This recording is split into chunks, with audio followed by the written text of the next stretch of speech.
ಮಾನ್ಯ ಪ್ರಿಯಾಂಕಾ ಖರ್ಗೆ ಅವರ ಸಚಿವರಾಗಿರ್ತಕ್ಕಂಥ ಪ್ರಿಯಾಂಕಾ ಖರ್ಗೆ ಅವರ ಟ್ರಸ್ಟು ಅವರು ಸದಸ್ಯರಿರುವ ಒಂದು ಟ್ರಸ್ಟ್ಗೆ ಕೊಟ್ಟಿರ್ತಕ್ಕಂಥದ್ದು ಕಾನೂನು ಬಾಹಿರ. ಅದನ್ನು ಕೂಡ ತನಿಖೆ ಮಾಡಬೇಕು, ಅವರು ರಾಜೀನಾಮೆ ಕೊಡಬೇಕು ಅಂತ ಕೇಳಿದ್ದು ನಿಜ. ಇದನ್ನು ತೆಗೆದುಕೊಂಡು ನಿನ್ನೆ 2 ಗಂಟೆಗಳ ಕಾಲ ಮಾನ್ಯ MB ಪಾಟೀಲ್ ಅವರು ಏನೋ ನಾನು ಮಾಡಬಾರದ ತಪ್ಪು ಅಥವಾ ಯಾವ ರೀತಿ ಹೇಳಿದ್ದಾರೆ ಅಂತಂದರೆ ಏನೋ ನಾನು ಮಾಡಲಾರಬಾರದಾದಂಥ ತಪ್ಪನ್ನು ಮಾಡಿಬಿಟ್ಟಿದ್ದೀನಿ ಅನ್ನೋ ರೀತಿ 2 ತಾಸುಗಳ ಗಟ್ಟಲೆ ಪ್ರೆಸ್ ಕಾನ್ಫರೆನ್ಸ್ ಮಾಡಿದ್ದಾರೆ, ತಮಗೆಲ್ಲರಿಗೂ ತಿಳಿಸಿದ್ದಾರೆ. ನಾನು ಅವರನ್ನು ಕೇಳಲಿಕ್ಕೆ ಬಯಸ್ತೇನೆ, KDB ಸೈಟ್ಗಳು ಮಾಡೋದು ಏನಕ್ಕೆ?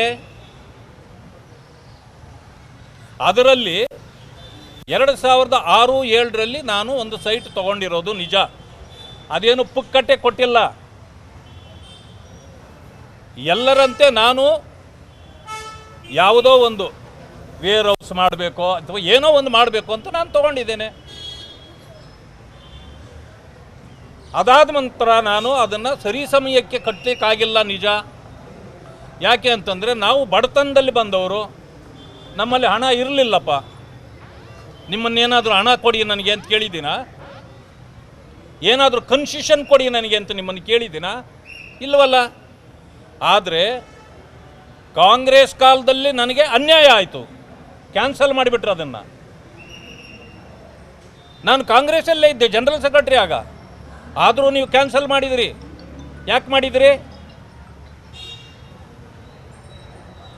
ಅದಾದ ನಂತರ ನಾನು ಕೋರ್ಟ್ಗೆ ಹೋದೆ, ತೊಗೊಂಡೆ, ಬಂದೆ. ಇವತ್ತು ಶೆಡ್ ಕಟ್ಟಿದ್ದೀನಿ, 5% ಕಟ್ಟಿದ್ದೀನಿ ಅಂತಂದರೆ ನಿಮಗೆ ಅದರ ಬಗ್ಗೆ ನಿಮಗೇನೂ ಜ್ಞಾನ ಇಲ್ಲ. ಯಾರೋ ಅಧಿಕಾರಿಗಳಲ್ಲಿ ಕೊಟ್ಟು ನೀವು ಹೇಳಿದ್ದನ್ನು ನೀವು ಹೇಳಿಬಿಟ್ರಿ. ಇದು ಹೇಳಬೇಕಾದ್ರೆ ಕಾರಣ ಏನಂತಂದರೆ AICC ಅಧ್ಯಕ್ಷರನ್ನು ನೀವು ಡಿಪೆಂಡ್ ಮಾಡಬೇಕಾಯಿತು. ಇದು ನನ್ನ ಪ್ರಶ್ನೆ ಇರಲಿಲ್ಲ. ಪ್ರಿಯಾಂಕಾ ಖರ್ಗೆ ಅವರನ್ನು ನೀವು ಓಲೈಸಬೇಕಾಗಿತ್ತು.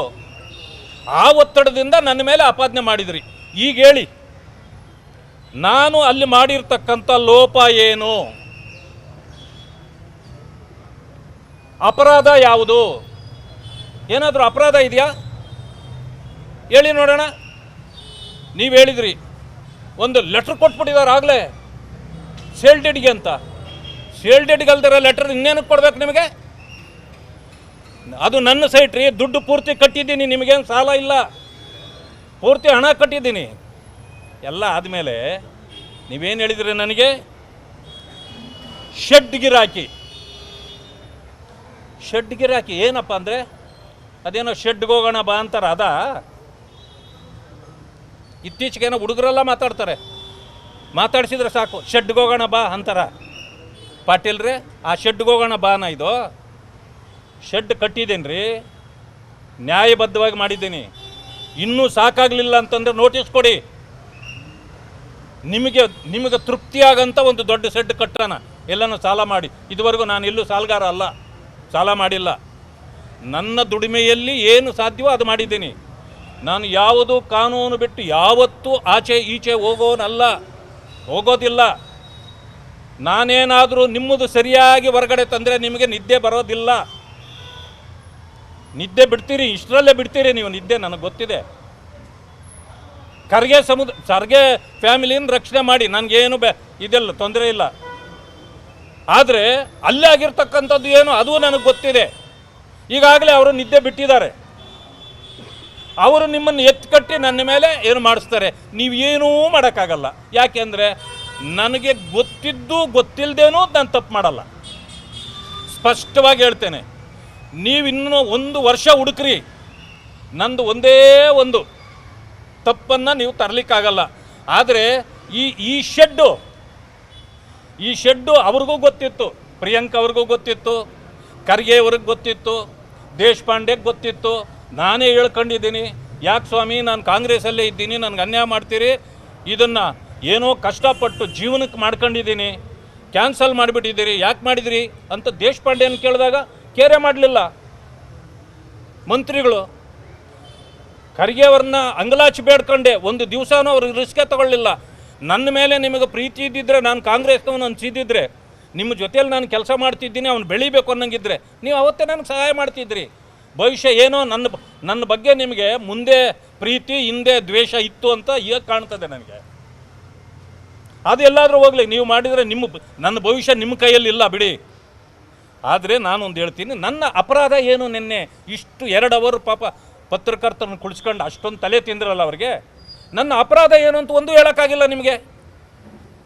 ನಾನು ಇಲ್ಲೀಗಲ್ ಆಕ್ಟಿವಿಟಿ ಏನಾದರೂ ಮಾಡಿದ್ದೀನಾ? ಇಲ್ಲ.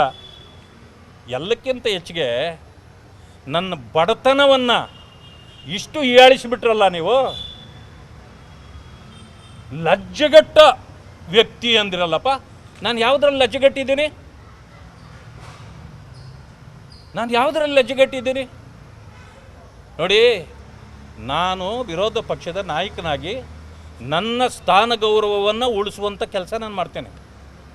ನೀವು ಮಂತ್ರಿಗಳಿದ್ದೀರಿ, ಸಚಿವರಿದ್ದೀರಿ, ನಿಮ್ಮ ಸ್ಥಾನ ಗೌರವ ನನಗೆ ಗೊತ್ತು. ನಿಮ್ಮನ್ನು ಕೇವಲವಾಗಿ ನಾನು ಯಾವತ್ತೂ ಮಾತಾಡೋದಿಲ್ಲ. ಆದರೆ ನನ್ನ ಬಡತನವನ್ನು ಈ ರೀತಿ ನೀವು ಹೀಯಾಳಿಸಿಬಿಟ್ರಲ್ಲ, ಟೀಕೆ ಮಾಡಿಬಿಟ್ಟಿದ್ರಲ್ಲ. ನಾನು ಕೆಳ ಸಮುದಾಯದವನಾಗಿದ್ದರಿಂದ, ಒಬ್ಬ ಪರಿಶಿಷ್ಟ ಜಾತಿಯವನಾಗಿದ್ದರೆ ಇಷ್ಟು ಕೇವಲ ಮಾಡ್ತೀರಿ ನಮ್ಮನ್ನು? ನೀವು ಬೇರೆಯವ್ರನ್ನ ಲಜ್ಜೆಗೆಟ್ಟವನು ಅಂತ ಹೇಳಕ್ಕೆ ನಿಮಗೆ ಆಗ್ತಿತ್ತಾ? ನಾನು ಪರಿಶಿಷ್ಟ ಜಾತಿಯವನು, ನಾನು ಯಾರೂ ಕೇಳೋರಿಲ್ಲ ಅಂತ ತಿಳ್ಕೊಂಡು ನೀವು ಈ ಭಾಷೆ ಬಳಸಿದ್ರ? ಈಗ ಇದಕ್ಕೇನು ಉತ್ತರ ಕೊಡ್ತೀರಿ? ನಾನು ಏನು ಮಾಡಬೇಕು? ಜಾತಿಯನ್ನು ಕೂಡ ತಂದ್ರಿ ಅಂದರೆ ಇವತ್ತು ನಾನು ಕೀಳು ಜಾತಿಯವನು ಅಂತ ನಿಮಗೆ ಅನಿಸಿದೆ. ನನ್ನ ಜಾತಿ ಕೀಳಾಗಲಿಕ್ಕೆ ಕಾರಣ ಯಾರು? ಇವತ್ತು ನಾವು ಕೀಳಾಗಿದ್ದರೆ ಅದಕ್ಕೆ ಕಾರಣ ಯಾರು? ನೀವೇ ತಾನೇ. ಇವತ್ತು ಮೇಲು ಕೀಳು ಬರಲಿಕ್ಕೆ ಕಾರಣ ಯಾರು? ಇದನ್ನು ನಾನು ಪ್ರಶ್ನೆ ಮಾಡಬೇಕಾ? ಹರೀಶ್ಚಂದ್ರ ಅಲ್ಲ ಅಂದ್ರಿ. ಅರೆ, ನನ್ನ ತಪ್ಪೇನು ಅಂತ ಹೇಳ್ರಿ. ಹರೀಶ್ಚಂದ್ರ ಅಲ್ಲ, ನಾನು ಹರೀಶ್ಚಂದ್ರನಿಗೆ ಹೋಲಿಕೆ ನಾನು ಮಾಡ್ಕೊಳ್ಳೋಕೆ ಸಾಧ್ಯ ಇದೆಯಾ? ಹೋಗ್ಲಿ, ನೀವು ಹರೀಶ್ಚಂದ್ರ. ಈ ಪ್ರಪಂಚದಲ್ಲಿ ಯಾರು ಹರೀಶ್ಚಂದ್ರರಲ್ಲ. ನನಗೆ ಯಾಕೆ ಈ ಬೋರ್ಡನ್ನು ಹೇಳಿದ್ರಿ ನೀವು? ನಾನೆಲ್ಲಾದರೂ ಕ್ಲೇಮ್ ಮಾಡಿದ್ನ ಹರೀಶ್ಚಂದ್ರ ಅಂತ? ನೀವು ಹರೀಶ್ಚಂದ್ರ ವಶಕ್ಕೆ ಪಡೆಯುತ್ತೇನೆ ಅಂತ ಹೇಳಿದ್ದೀರಿ. ಪಡ್ಕೊಳ್ಳಿ. ಏನು ಅದನ್ನೇ ನಂಬ್ಕೊಂಡು ಕೂತಿದ್ದೀನಿ ಅಂತ ಅಂದ್ಕೊಂಡಿದ್ದೀರಾ? Illegal activity ಮಾಡಿದ್ದೀನಾ? ನಿನ್ನೆ ನೀವು ಮಾಡಿದ್ದೀರಲ್ಲ, 14 ದಿನದಲ್ಲಿ ತೀರ್ಮಾನ ತಗೊಂಡಿದ್ದಲ್ಲ CA ಸ್ಕ್ರೂಟಿನಿ ಮಾಡಿದ್ರಲ್ಲ ಕಮಿಟಿ. ಎಷ್ಟು ಗಂಟೆಗಳ ಕಾಲ ಸ್ಕ್ರೂಟಿನಿ ಮಾಡಿದಿರಿ ನೀವು?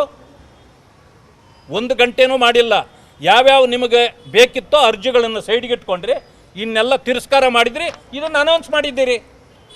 ಇದು ಕಾನೂನಲ್ಲಿ ಇದೆಯಾ ಈ ರೀತಿ ಮಾಡಲಿಕ್ಕೆ? ಆಮೇಲೆ ನಿಮ್ಮದು ಮಗನು ಡೆಫೋಡಿಲ್ ಅಪಾರ್ಟ್ಮೆಂಟ್, ಯಾರ್ದು? 302 ಡೆಫೋಡಿಲ್ ಅಪಾರ್ಟ್ಮೆಂಟು MSR ಯಾರ್ದು? ಕಂಪ್ನಿಗಳ ಹೆಸರೇನು? ನಿಮ್ಮದೇ ಅಲ್ವಾ? ನಿಮ್ಮದಕ್ಕೆ ನೀವು ಬರ್ಕೊಂಡಿದ್ದೀರಿ 2 ಸೈಟ್ಗಳು. ಇನ್ನು 3 ಬಿಜಾಪುರದವರೆಗೆ 3 ಬರ್ಕೊಂಡಿದ್ದೀರಿ. ಎಲ್ಲ ನಿಮ್ಮವೇ. ಡೆಫೋಡಿಲ್ ಅಪಾರ್ಟ್ಮೆಂಟ್ MSR ನಿಮಗೆ ಬರ್ಕೊಂಡಿದ್ದೀರಿ. ಇನ್ನು 3 ಸೈಟ್ಗಳು, ದೊಡ್ಡ ದೊಡ್ಡ ಸೈಟ್ಗಳು ಯಾವಿದ್ವು ಅಪಾರ್ಟ್ಮೆಂಟ್ ಕಟ್ಟಲಿಕ್ಕೆ, ಅವಕ್ಕೆಲ್ಲ ನಿಮ್ಮವ್ರಿಗೆ ಬರ್ಕೊಂಡಿದ್ದೀರಿ. ಅದು ಬಿಜಾಪುರದ್ದೇ. ಸೋಲಾಪುರ ರೋಡ್ KHP ಕಾಲೋನಿ ನಿಮಗೆ ಬರ್ಕೊಂಡಿದ್ದೀರಿ. ಲೂಟಿ ಮಾಡ್ತಿರೋರು ನಾನಾ ನೀವಾ? ಲೂಟಿ ಮಾಡ್ತಿರೋರು ಯಾರು ಅಂತ ಬರ್ತದೆ, ಬಯಲಿಗೆ ಬರ್ತದೆ. ಏನು ತಲೆ ಕೆಡಿಸ್ಕೋಬೇಡಿ. ನಾನು ಇಲ್ಲಿರ್ತೀನಿ, ಪ್ರಶ್ನೆಗಳು ಬೇಕಾದಷ್ಟು ಬರ್ತವೆ, ಉತ್ತರ ಕೊಡಬೇಕಾಗಿ ಬರ್ತದೆ. ನೀವು ಏನು ತೊಂದರೆ ತಗೋಬೇಡಿ. ಸಂದರ್ಭ ಬಂದರೆ ನೀವು ಮಂತ್ರಿಯಾಗಿಯೂ ಇರ್ತೀರಿ ಅಂತ ನನಗೆ ಗ್ಯಾರಂಟಿ ಇಲ್ಲ. ಅದಿರಲಿ, ಗೊತ್ತಿದೆ ನನಗೂ. ಜಸ್ಟ್ ಡೇಯಲ್ಲಿ ಯಾರು? ಜಸ್ಟ್ ಡೇಲ್ 10 ಎಕರೆ ಜಸ್ಟ್ ಡೇಲ್ದಿತ್ತಲ್ಲ, ಎಲ್ಲೋಯ್ತು? ಜಸ್ಟ್ ಡಯಲ್ ಮಾಡೋಣ 2-3 ದಿನದಲ್ಲಿ. ಜಸ್ಟ್ ಡಯಲ್ ಮಾಡಿದರೆ ಗೊತ್ತಾಗುತ್ತೆ ಏನು ಅಂತ. ಅದನ್ನು ಅವ್ರನ್ನ ಕೇಳಿ ತಾವು. ಜಸ್ಟ್ ಡಯಲ್ ಅಂತ ಹೇಳಿಬಿಟ್ಟು ಅವರು ಅದು ಏನಂತ ಕೇಳಿ. ಹೌದು, ಅವ್ರನ್ನೇ ಕೇಳಿ. ಬಾಗ್ಮನೆ ಯಾವುದು ಹೆಂಗೋಯ್ತದು ಬಾಗ್ಮನೆಗೆ ಅದನ್ನು ಕೇಳಿ. ಆನಂದ್ ಇನ್ಫ್ರಾಸ್ಟ್ರಕ್ಚರ್ ಯಾವುದು ಈ ಕಂಪ್ನಿ, ಏನ್ಲೇನಿಂದ ಬಂತು, ಎಷ್ಟು ಇನ್ವೆಸ್ಟ್ಮೆಂಟು, ಅದು ಯಾರಿಗಾಗಿದೆ, ಅದನ್ನು ಇಷ್ಟೇ ಹೇಳಿರ್ತೀನಿ ಮುಗುಮ್ಮಾಗಿ. ಇದನ್ನು ಸಂಪೂರ್ಣವಾಗಿ ಕುಳಿತು ನೀವು ಅವ್ರು 2 ಗಂಟೆ ಚರ್ಚೆ ಮಾಡಿದಾರಲ್ಲ ನಿನ್ನೆ, ಒಂದು ಅರ್ಧ ಗಂಟೆ ಮಾಡೋಣ ನಾವು, ಇನ್ನೊಂದು 2-3 ದಿನ ಗ್ಯಾಪ್ ಕೊಡೋಣ.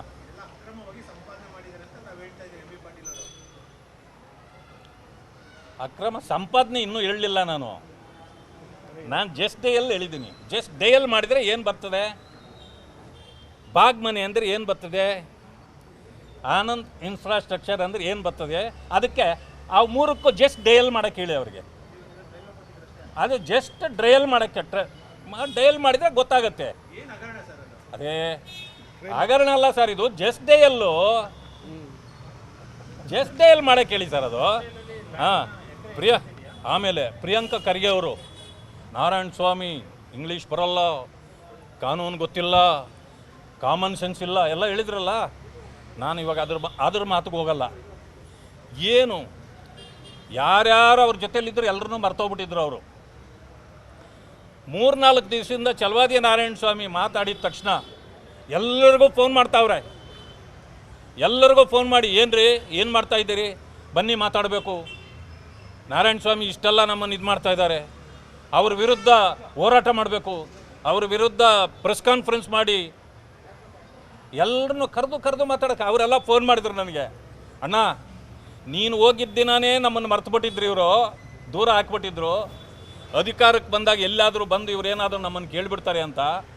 ಸದ್ಯಕ್ಕೆ ನಿಮಗೆ ಥ್ಯಾಂಕ್ಸ್ ಅಣ್ಣ, ನೀವು ಅವ್ರ ಮೇಲೆ ಒಂದು ಅಪಾದನೆ ಮಾಡಿದ್ದಕ್ಕೆ ಸದ್ಯ ನಮಗೆ ಗೌರವ ಬಂದಿದೆ. ನಮಗೆಲ್ಲ ಫೋನ್ಗಳು ಮಾಡಿ ಕರೀತಾ ಇದ್ದಾರೆ, ಬನ್ನಿ ಹೋರಾಟ ಮಾಡಿ ಅವ್ರ ವಿರುದ್ಧ ಪ್ರೆಸ್ ಕಾನ್ಫರೆನ್ಸ್ಗಳು ಮಾಡಿ ಅಂತ ಹೇಳ್ತಾವ್ರೆ. ನಮಗೆ ಗೌರವ ಬಂದಿದೆ ಅಣ್ಣ ಅಂತ ಎಲ್ಲರೂ ಫೋನ್ ಮಾಡಿದರು. ಅಟ್ಲೀಸ್ಟು ನನಗೆ ಸಂತೋಷ ಆಯಿತು.